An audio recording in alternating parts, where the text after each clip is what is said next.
Okay, I notice a lot of people have used these Unger tips and they normally just put it on a straight pole. They never put it on an angle adapter or anything, or they put it on the end of the angle adapter. And you can see here what we've done is we've put it on the angle adapter itself, and you can see here where we've folded it down so we can put the tip on. Now we get one of these and we get a wood rasp, just a wood rasp, and we rasp it round until we get that size, like that.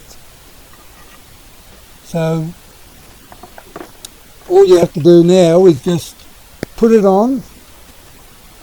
Once it's fitted on, get it where you'd like to have it, and you put a screw here, screw or pop rivet or whatever to hold it there, and that way you've got an angle adapter. You can put it on an angle, you can even have it straight. So I think it'd be a bit more convenient when you're using squeegees and scrubbers, etc. And well, I suppose that's about it.